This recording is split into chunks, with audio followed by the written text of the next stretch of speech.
Abra su Biblia en Jeremías capítulo 32. Así de pie, vamos a leer la palabra. Hacemos reverencia a la palabra del Señor. Jeremías capítulo 32, le voy a leer del verso 17 al 28. Quiero leérselo para que tengan una idea de todo lo que vamos a estar hablando y tengan el contexto correcto. Jeremías 32, 17 al 28. Dice, a la gloria del Padre, del Hijo y del Espíritu Santo: mi Señor y Dios, tú con tu gran fuerza y tu brazo poderoso has hecho los cielos y la tierra. Para ti no hay nada imposible.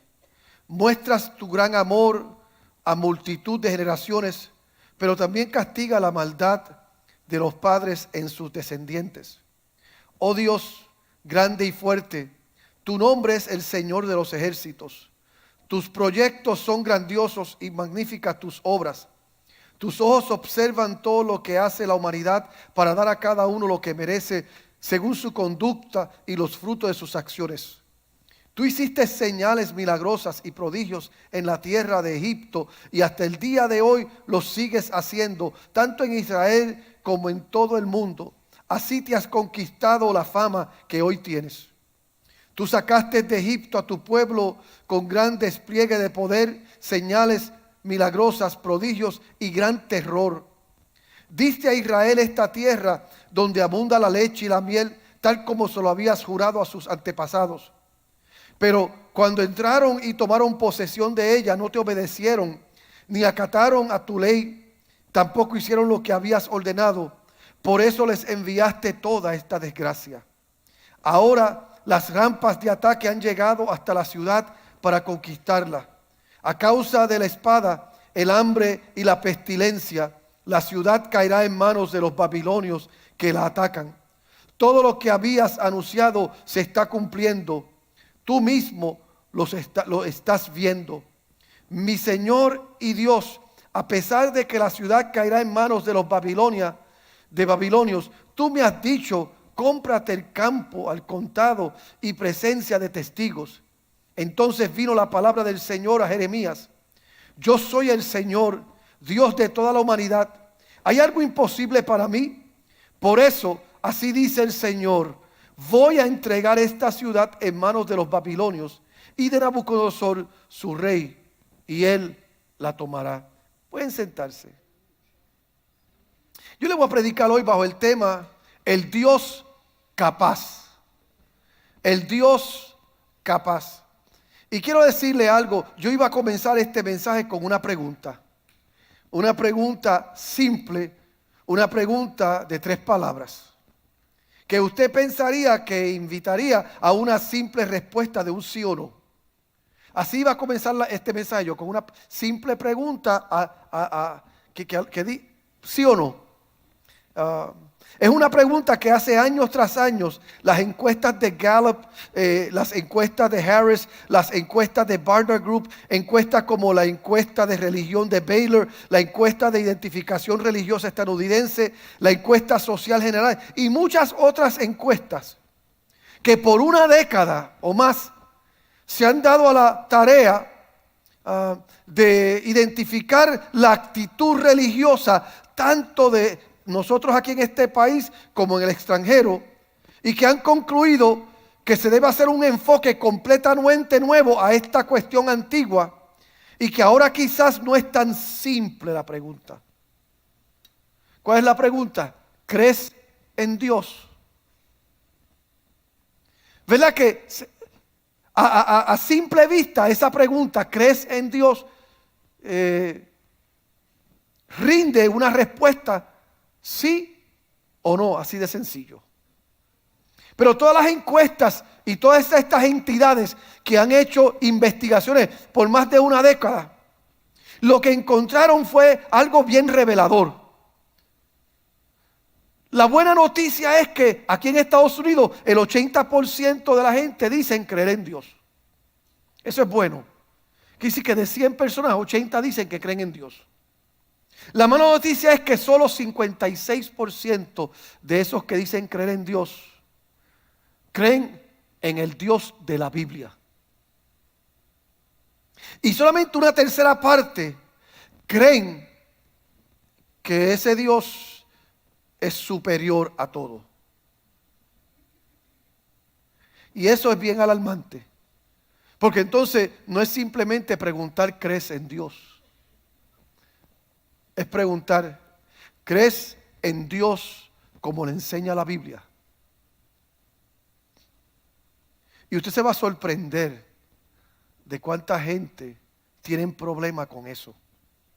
¿Crees en el Dios que la Biblia enseña que creó el cielo, los cielos y la tierra? ¿Crees en el Dios que la Biblia enseña, amén, que envió un diluvio? ¿Crees en el Dios que la Biblia enseña que partió el mar en dos y el pueblo cruzó en seco? ¿Crees en el Dios de la Biblia que nació de una virgen como producto del Espíritu Santo? ¿Crees en el Dios de la Biblia que lo crucificaron y al tercer día resucitó?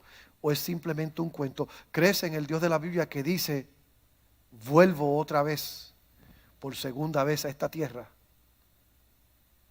Ve que la pregunta que yo iba a hacer para empezar el mensaje no es tan sencilla. Porque la gran mayoría de la gente no creen en el Dios de la Biblia. Antes de yo continuar, por si acaso queda alguna duda en alguien, yo creo en el Dios de la Biblia y lo digo sin vergüenza, que creo en el único Dios soberano que inspiró su palabra, que su palabra es absoluta y es verdad inerrante y en el cual no hay equivocación. Yo creo en Dios de esa manera. Pero aquí hay un mensaje que es importante que nosotros como iglesia lo entendamos. En particular, nosotros de iglesias de tradición religiosas. Aunque la gran mayoría de nosotros diría que creemos en Dios, me pregunto si realmente creemos en el Dios de la Biblia. Y yo voy a hacer lo que puede ser una declaración controversial en estos momentos. Y voy a hacer esta afirmación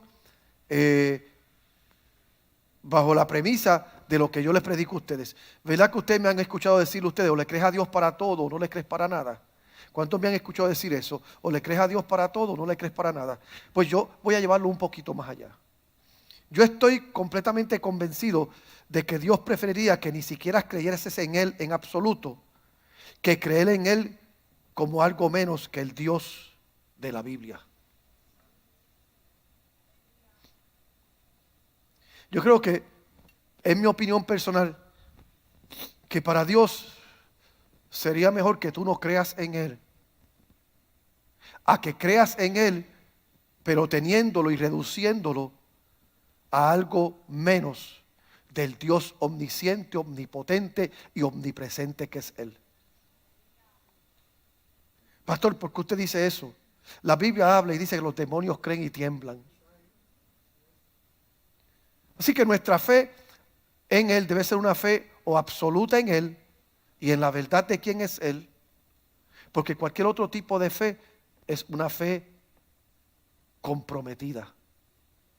Y esa fe comprometida pues no te lleva al lugar donde Dios quiere llevarte. Hoy quiero que mires conmigo un libro del Antiguo Testamento que leímos, se llama Jeremías. Este capítulo 32 te dará el trasfondo de lo que está pasando. Jerusalén está sitiada por los babilonios. Dios le advirtió a Israel que los llevaría cautivo y cerraría la nación si no obedecían y no hacían lo que Él les mandaba cumpliendo su palabra. Dios le ha dicho a Jeremías que esto está a punto de suceder. Pero quiero hacer un alto aquí porque esta parte la encuentro bastante curiosa. Dios le dice a Jeremías, la ciudad se va a ir en quiebra. El mercado de bienes raíces se va a ir al piso. Dios le dice a Jeremías, todo esto va a ser destruido. Todo esto va a ser saqueado. Esto no va a valer ni un centavo. Esto es lo que Dios le está diciendo a Jeremías. Pero mire lo que dice. Pero necesito que hagas algo antes de que esto pase. Vete y cómprate 2 o 3 cuerdas de terreno y hazlo delante de todo el mundo y hazlo delante de testigos. Eso es un mensaje para otro día. Sí. Imagínate que tú sepas que el sistema bancario se va a ir al piso, que el dólar va a quebrantar, que todo lo que es de bienes y raíces se va a ir al piso y que Dios te diga, quiero que hagas una inversión en esto que no va a valer 2 centavos mañana. Y quiero que lo hagas delante de todo el mundo, para que todo el mundo piense que tú estás loco. Si Dios te está hablando y te está diciendo que todo se va a ir a la quiebra, ¿en qué cabeza cabe que te diga que hagas una inversión? Como le dije, esto es un mensaje para otro día. O le crees a Dios para todo, o no le crees a Dios para nada. Que cuando Dios te diga algo que a lo mejor no tiene sentido, si es Él el que te está hablando, no es tu trabajo cuestionarlo, es tu trabajo obedecerlo. Mira el que está cerca de ti y dile, tu trabajo no es cuestionar a Dios, tu trabajo es obedecer a Dios. Mira el que está cerca de ti, dile, tu trabajo no es cuestionar a Dios, tu trabajo es obedecerlo. Entonces, después de esto, Dios le hace esta pregunta a Jeremías. Yo soy el Señor Dios de toda la humanidad. ¿Hay algo imposible para mí? Como quien dice, yo quiero que tú compres este pedazo de tierra y no va a valer 2 centavos mañana, pero quiero que hagas la inversión y lo hagas delante de todo el mundo. Y es como que Jeremías a lo mejor pensaría, diría, pero entonces esto no va a dar resultado. Y Dios le dice, ¿habrá algo imposible para mí? Curiosamente, esta pregunta no se le hizo a Dios. No se hizo acerca de Dios, no se le hizo a Dios. Dios fue el que hizo la pregunta. Él hace la pregunta, ¿habrá algo imposible para mí? En realidad es una pregunta retórica, porque Jeremías ya había respondido a la pregunta, porque Jeremías le había dicho a Dios, para ti no hay nada imposible. Ahora Jeremías está aquí ante la verdad de esta afirmación. ¿Habrá algo imposible para Dios? Hágase esta pregunta. ¿Habrá algo imposible para Dios? Déjeme darle una pequeña información que le va a aburrir a usted por un segundo. Pero es algo que se lo quiero decir para que posiblemente usted capte algo. Y lo voy a leer porque no es algo que yo quiero memorizarme. La ciencia no es mi forte y estas cosas no es mi fortaleza. Pero cuando lo leo y me detengo a leerlo, digo, ok, eso tiene sentido, no quiero volver a leerlo. Si la galaxia de la Vía Láctea fuera del tamaño de todo el continente de América del Norte, nuestro sistema solar cabría en una taza de café. Hay 2 naves espaciales, la Voyager 1 y la Voyager 2, que se lanzaron hace 45 años y viajan a una velocidad de 100,000 millas por hora. Desde entonces han viajado casi 14,500 millones de millas. Cuando los ingenieros envían un comando o una señal a la nave espacial a la velocidad de la luz, tarda 20 horas en llegar. Sin embargo, este sistema solar en el que vivimos, que es del tamaño de una taza de café, encaja junto con varios cientos de miles de millones de otras estrellas en la Vía Láctea, que quizás solo pertenecen a 100 millones de galaxias en el universo. Enviar un mensaje a la velocidad de luz hasta el borde de ese universo tomaría 15,000 millones de años. Y sin embargo, Jeremías dice, tú lo hiciste todo con el poder de tu mano. Si eso no le vuela la cabeza a usted, nada le va a volar la cabeza. Nosotros vemos lo que existe y lo creemos que es grande.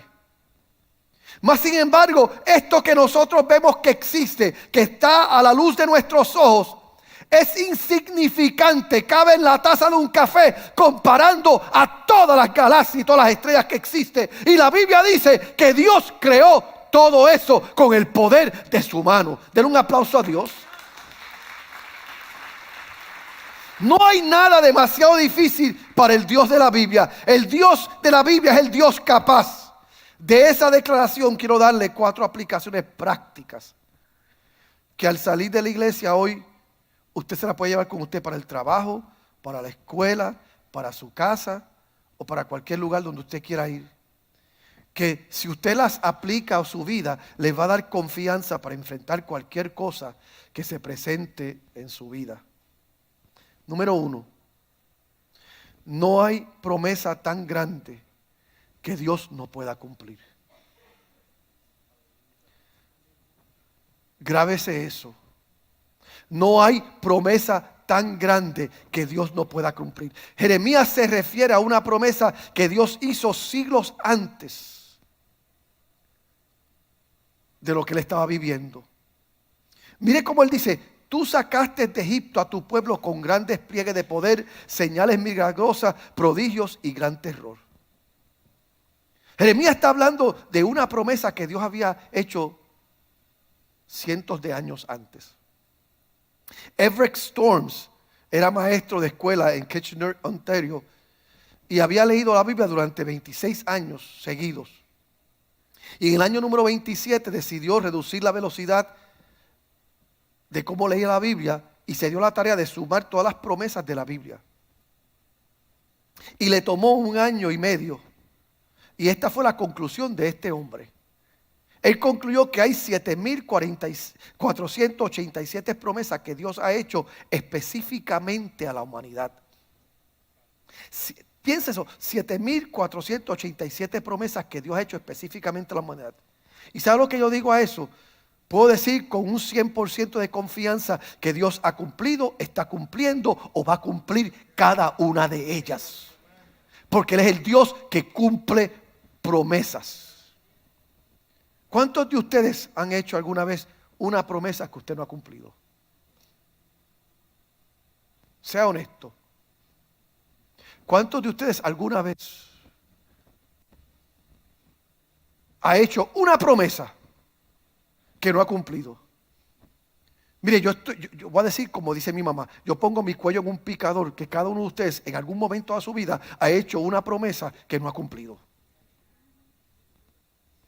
¿Por qué? Porque somos humanos, porque somos falibles, porque somos finitos, porque nosotros podremos tener las mejores intenciones del mundo, pero al fin del día siempre vamos a chocar con nuestra humanidad. No es así con Dios. No tienes que preocuparte de que Dios no pueda o no quiera cumplir ninguna de sus promesas, porque Dios mismo le dijo esto a un profeta llamado Balac. Le dijo: Dios no es un simple mortal para mentir y cambiar de parecer. ¿Acaso no cumple lo que promete ni lleva a cabo lo que dice?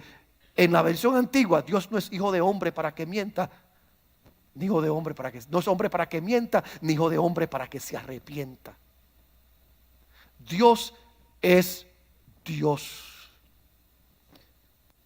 ¿Crees en Él todavía? ¿Crees que Él cumple sus promesas? Dios no cambia de opinión. Dios dice lo que quiere decir y quiere decir lo que dice. Cuando Dios dice que hará algo, lo hará todas las veces, porque Él es Dios. Habrá momentos en los que te encuentres en medio de una noche oscura, de una tormenta. Hay veces que te vas a sentir que te vas a ahogar en tus problemas y vas a estar frente a montañas tan grandes que no verás ningún camino sobre ellas. Es ahí donde Dios sigue siendo Dios. En esos momentos tienes que recordar 2 cosas sencillas. Número 1, que Dios ya ha prometido que cumplirá su plan para ti y logrará su propósito para ti. Y número 2, que Él obrará todo para tu bien. Y Dios siempre cumple sus promesas. Yo le decía a los hermanos esta mañana, un pastor que tenemos en Hinesville, Georgia. Este pastor, a una edad de niño, Dios le dijo que él iba a ser pastor. En la iglesia de su papá, donde su papá pastoreaba, Dios le dijo, cuando él era un niño, vas a ser pastor. Y oraron sobre él y declararon sobre él. Él cumplió 20 años y no fue pastor. Cumplió 30 años y no fue pastor. Cumplió 40 años y no fue pastor. Cumplió 50 años y no fue pastor. Llegó a los 60 años y cuando ya se está preparando para retirarse, Dios hizo de él un pastor. Y ahora, a una edad avanzada, está pastoreando en Hinesville, Georgia. Porque cuando Dios dice algo, tú percibes que hay límite a lo que Dios hace. Pero Dios lo puede hacer cuando Él diga. Y no importa que pasen 20, 30, 40, 50. Si Dios lo dijo, Él lo cumple. Mi trabajo es creer, mi trabajo es esperar, mi trabajo es confiar. Dale un aplauso a Dios si lo recibe. Por lo tanto, no hay promesa tan grande que Dios no pueda cumplirla. Número 2, no hay oración tan grande que Dios no pueda contestar. Escuche de nuevo el verso 21. Tú sacaste de Egipto a tu pueblo con gran despliegue de poder, señales milagrosas, prodigios y gran temor. Todos amamos la historia del Éxodo y cómo Dios sacó a la nación de Israel de la esclavitud de Egipto y lo llevó a la tierra prometida. Pero ¿has pensado siquiera en por qué Dios hizo eso? ¿Por qué Dios sacó al pueblo de Egipto? Yo sé que la respuesta vaga y ligera es porque era su pueblo. Ustedes que han ido a seminario, pues entiendo que la respuesta vaga y ligera lo sacó de Egipto porque era su pueblo. Pero esa no es la totalidad. ¿Sabe por qué Dios sacó al pueblo de Egipto? Porque el pueblo, los antepasados, antes y durante llegaron a Egipto, le estuvieron pidiendo a Dios que los sacara de ahí. Así que cuando Dios los saca de Egipto, Dios los saca de Egipto como una respuesta a la oración. Dios había determinado que los iba a bendecir. 800 años antes de que Jerusalén escribiera estas palabras, Israel era un montón de esclavos apaleados, totalmente dominados por la nación de Egipto, sin armas, sin líder, sin recursos, sin dinero. Parecía que no había salida, la puerta se había cerrado y la llave la habían botado. Pero tenían una A en su bolsillo y esa A era la oración. Durante ese largo periodo murió el rey de Egipto, los israelitas gimieron en su esclavitud. Y mire lo que dice Éxodo 2, 23 a 25. Mucho tiempo después murió el rey de Egipto. Los israelitas, sin embargo, seguían lamentando su condición de esclavos y clamaban pidiendo ayuda. Sus gritos desesperados llegaron a los oídos de Dios, quien al oír sus quejidos se acordó del pacto que había hecho con Abraham, con Isaac, con Jacob. Fue así como Dios fijó los ojos en ellos y los sacó de Egipto. Oh, gloria, gloria. El que el pueblo saliera de Egipto fue la respuesta a una oración. Y hoy vengo a decirte por qué Dios levantó a Moisés, por qué Dios partió el mar en rojo 2, por qué Dios mató a los egipcios, por qué Dios libró a la nación de Israel. Por las oraciones de un pueblo que le creyó a Él. Habrá una oración que Dios no conteste si tú se la presentas. Una de las mejores declaraciones sobre la oración que he escuchado es esta: nada está más allá del alcance de la oración que excepto lo que está fuera de la voluntad de Dios. Cualquier cosa que esté en línea con la voluntad de Dios es un trato hecho. Parte del problema de nosotros es ese, que queremos orar por cosas que no pasan el filtro de la Biblia. ¿Quieres orar por ese esposo que no te pertenece? Santo.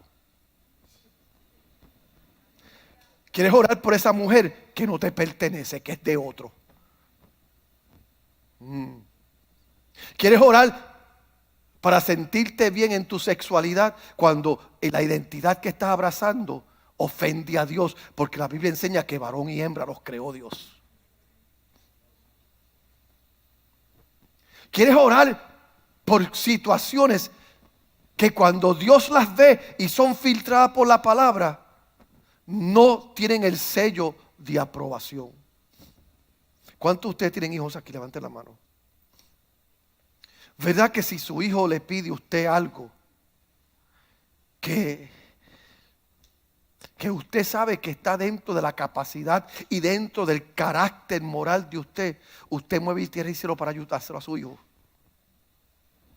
Pero si su hijo le pide algo que va en contra de su carácter moral, si su hijo le pide a usted algo que va en contra de la dignidad de quien es usted, ¿usted va a mover cielo y tierra para dárselo? Hace poco un joven, la policía lo estaba buscando porque fue acusado de haber asesinado 3 individuos, 3 jóvenes inocentes. Y él se escondió y llamó a sus padres para decirle dónde estaba escondido. Y sus padres fueron los que llamaron a la policía y le dijeron a la policía, él está en tal lugar. Y el hijo empezó a reclamarle a los padres, decir, pero ustedes no son mis padres. Sí, pero nosotros te enseñamos a ser un hombre de moral. No te enseñamos a ser un hombre que asesina.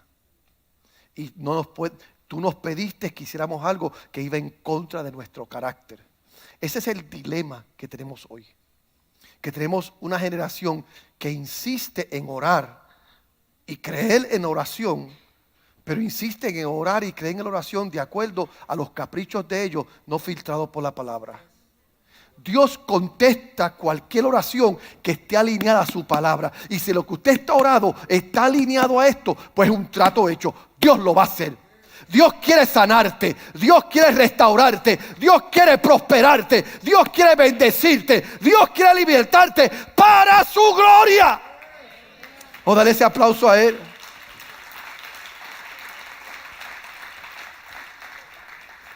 Algo que me intrigó mientras me preparaba para predicarle a ustedes es esto. ¿Sabe usted que los milagros de la Biblia, tanto en el Antiguo Testamento como en el Nuevo Testamento, casi todos los milagros se realizaron como respuesta directa a una oración? Si usted le gusta leer la Biblia como a mí, le gusta estudiarla, dése la tarea de eso. Dése la tarea de estudiar todas las promesas que hay, todos los milagros que se realizaron en la Biblia. Google, milagros en la Biblia.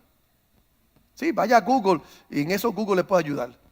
Googlee y diga, milagros en la Biblia. Y entonces, ok, este primer milagro, ¿por qué pasó este milagro? Usted se va a dar cuenta que fue como respuesta a una oración. Nada de lo que Dios hace lo hace como accidente. Nada de lo que Dios hace lo hace al azar. Todo lo que Dios hace lo hace con propósito, con sentido. ¿Y cuál es el propósito y sentido? El propósito del cielo, el sentido del cielo. Y siempre está alineado a Él responder a nuestra oración. Si alguna vez comenzamos a creer en el poder real de la oración, entonces comenzaremos a comprender que el poder más grande no es el poder atómico. No es el poder nuclear, no es el poder político, no es el poder financiero, sino es el poder de oración.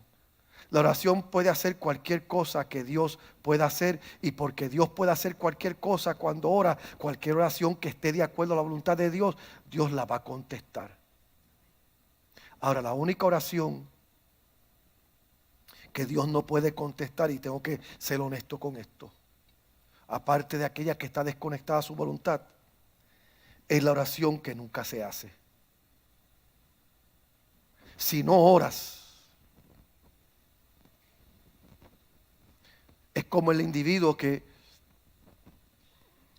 fue donde Dios y le dice a Dios, Señor, la lotería está en 100 millones. Si me pego en la lotería, te voy a dar el 10%. Llegó el día de la loto y no se pegó. Y subió la loto. Y fue de nuevo y le dice, Dios, ok, ya veo que estás negociando fuerte conmigo. Si me pego, Dios, te voy a dar el 20%. Y no se pegó. Y volvió a la iglesia y dice, ok, tú estás en serio. Mira, Dios, vamos a negociar. Si me pego, te doy el 50%. No se pegó. Él entró en este negocio con Dios hasta que llegó al 90%. Señor, si me pego, te doy el 90% y me quedo con el 10%. Y no se pegó. Y él fue donde el sacerdote y le dice al sacerdote, yo tengo problemas con Dios. ¿Sí? ¿Por qué? Porque he negociado con él todo esto y llegué hasta un 90% y yo no sé qué más quiere. Porque de nada vale que yo me pegue si le doy el 100% y me quedo sin nada. Así que, ¿por qué usted cree que Dios no me contesta la oración? Y el sacerdote le preguntó, le dijo a él, ¿y tú llevas todo este tiempo jugando la loto y no te has pegado? No, yo nunca he jugado la loto. Y él, pero ven acá, ¿tú no le pediste a Dios que si te pegaba? Sí. ¿Y no compraste el ticket? Digo, no, yo nunca he comprado un ticket. Y dice, pues así nunca te vas a pegar. ¿Cuál es la moraleja? Que hay muchos de ustedes que no están presentando oraciones y por eso nunca serán contestadas. Y cuando presentan las oraciones, no se comprometen con ellas.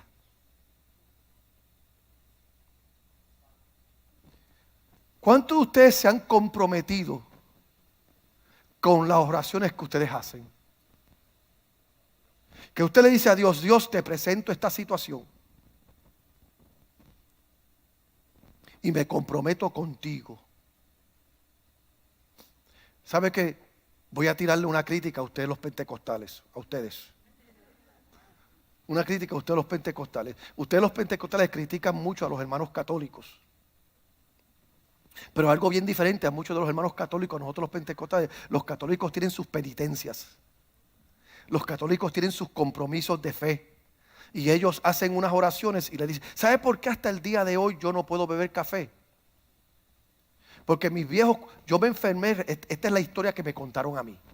Y se la voy a contar como me la contaron a mí.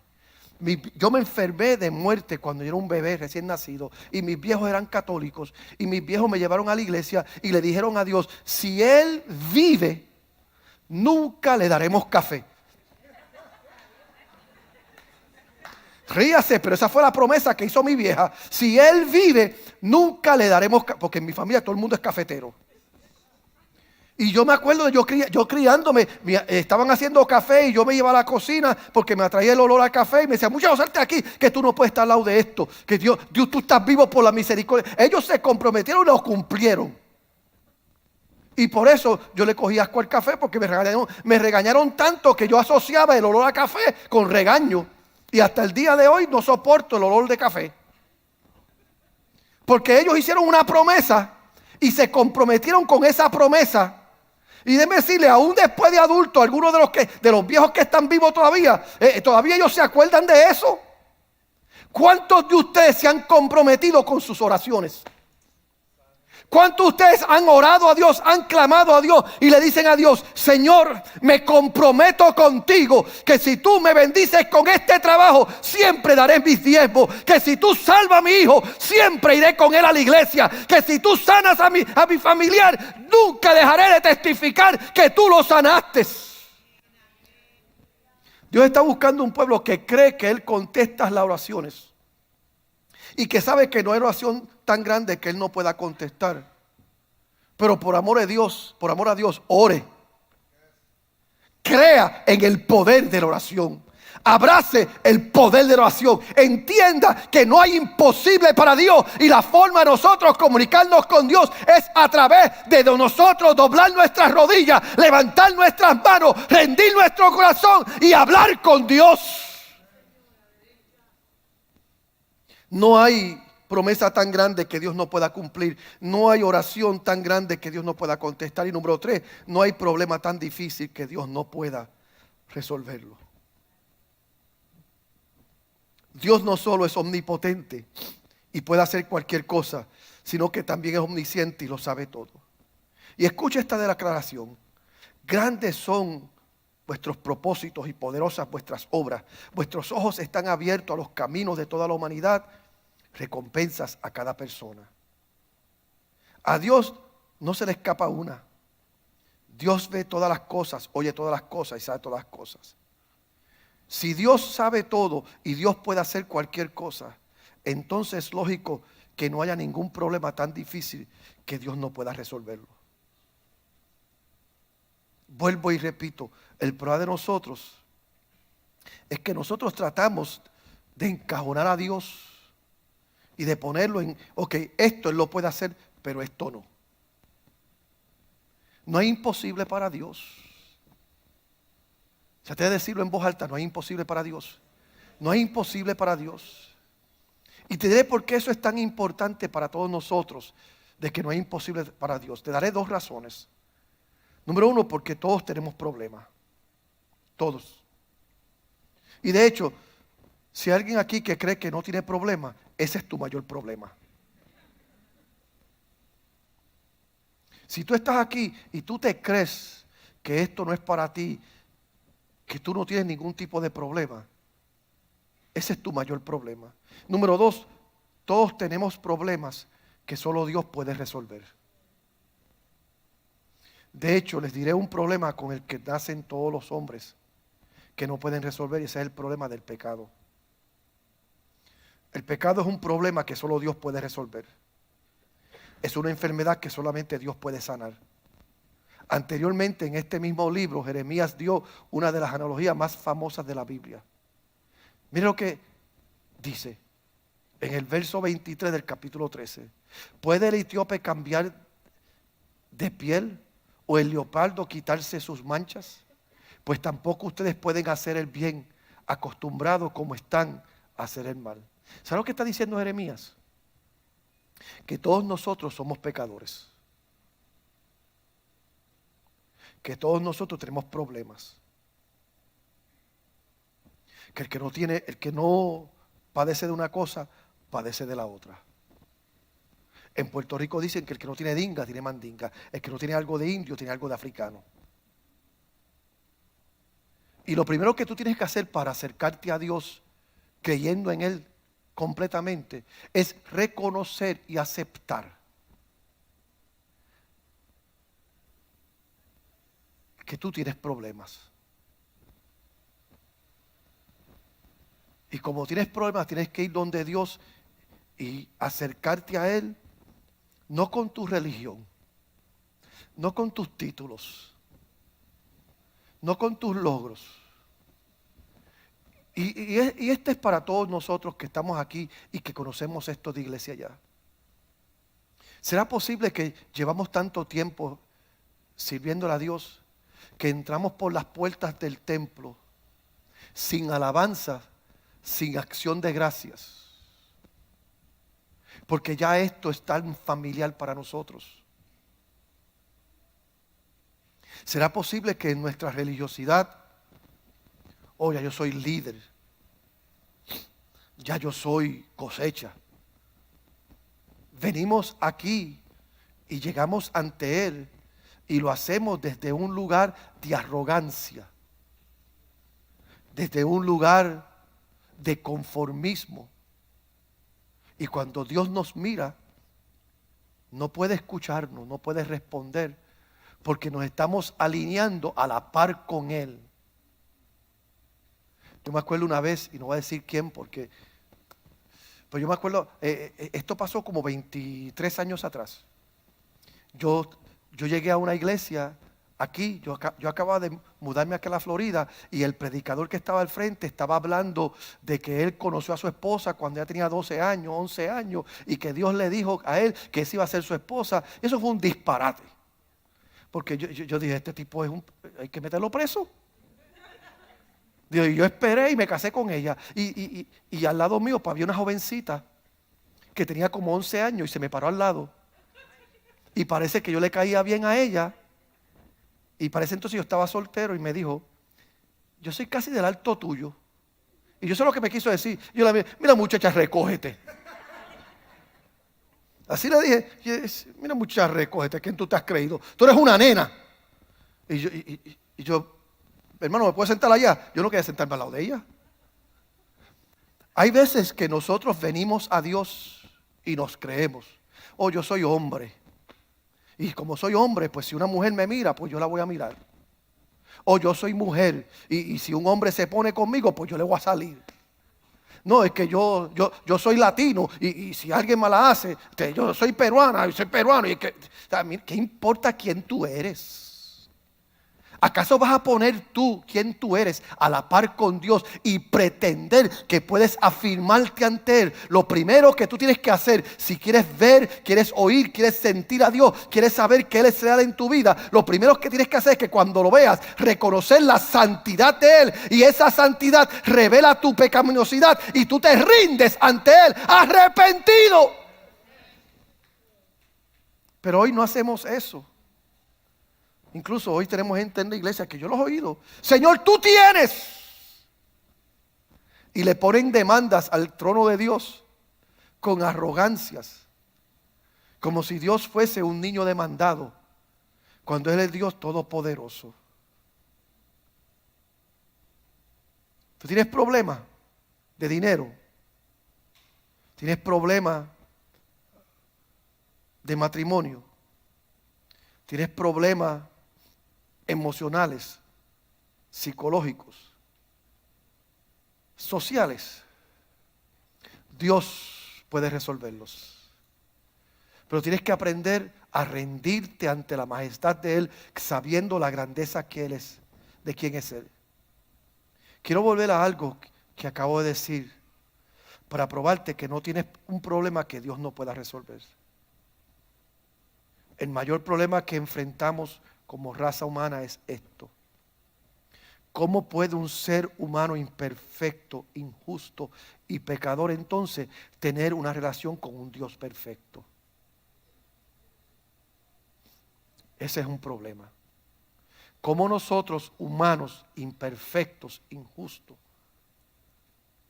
¿Sabe que hay un viejo dicho que dice que si un juez permite que un hombre culpable quede libre, entonces el juez se convierte en el hombre culpable? ¿Por qué? Porque alguien tiene que pagar. Cuando se comete un crimen, alguien tiene que ser castigado y el pecado tiene que ser expiado.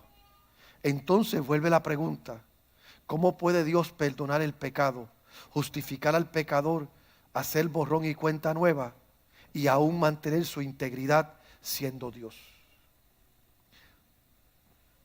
Si no sabe la respuesta, es sencilla. A Él se le ocurrió una solución al problema que tenía que ser divina en su origen, porque ningún ser humano hubiera tenido esta idea para llevarla a cabo. Dios envió a su Hijo perfecto, santo y justo, que se convirtiera en un ser humano como nosotros, para tomar nuestro lugar y morir en la cruz por nosotros. De esa manera, Dios pudo castigar el pecado y tomó el problema más grande que la humanidad jamás haya enfrentado y la resolvió en una cuna y una cruz, a través de Jesucristo. Debido a que Él resolvió ese problema, no hay problema tan grande que Dios no pueda resolver. No importa quién tú eres, no importa lo que has hecho y no importa dónde has estado, Dios es capaz de resolver tus problemas. Y para terminar, número 4, no hay persona tan pecadora que Dios no pueda salvar. Porque puede ser que estás aquí y digas, pero pastor, usted no sabe lo que yo he hecho. Pastor, usted no sabe lo que yo he vivido. Pastor, usted no sabe dónde yo he estado. Ahora Jeremías se refiere a un rey babilónico con el que muchos de nosotros estamos familiarizados. Por eso, así dice el Señor: voy a entregar esta ciudad en manos de los babilonios y de Nabucodonosor y su rey, y él la tomará. El rey Nabucodonosor es quizás el rey babilónico más famoso de la historia. Él era el rey pagano, idólatra. De hecho, incluso comenzó a adorarse a sí mismo, de tan arrogante que era, que nosotros leemos en Daniel que Dios tuvo que humillarlo. Y después que Dios lo humilla, este rey, dice Daniel 4:37, alabó y exaltó y glorificó al Rey del cielo, porque siempre procede con rectitud y justicia. Además es capaz de humillar a los soberbios. Si Dios pudo perdonar a este hombre, salvar a este hombre que se burló del pueblo, se burló de Dios, cometió sacrilegio en la casa de Dios, se quiso hacer Dios mismo, y Dios tuvo que humillarlo y llevarlo a vivir entre las bestias. ¿Usted no cree que Dios puede perdonarte a ti? No hay persona tan buena que no necesite ser salvada, y no hay persona tan mala que no pueda ser salvada. Y eso es algo que nosotros tenemos que entender. Nunca te creas tan y tan y tan bueno que no necesitas de Dios. O es que Yo no soy tan malo. Yo no tiro piedra. Yo no velo al guardia. Tú necesitas a Dios. Es que yo he hecho tantas cosas tan malas. Dios puede salvarte. Nuestro trabajo es llegar a Él con nuestra humanidad y nuestra imperfección. Vernos y tal como somos nosotros. Y en vez de pretender con excusas vanas y tratar de justificarnos, saber que no hay persona tan pecadora que Dios no pueda salvarla. Y si nosotros nos acercamos a Dios de esa manera, que Él es capaz de todo, capaz de cumplir sus promesas, capaz de contestar oraciones, capaz de resolver cualquier problema, capaz de salvarte, de perdonarte y libertarte. Pues entonces lo único que tú tienes que hacer es ir a Él y decirle a Él: aquí estoy. Tú que lo sabes todo, tú que lo conoces todo, yo me rindo a ti para que tú seas el que obra en mi vida.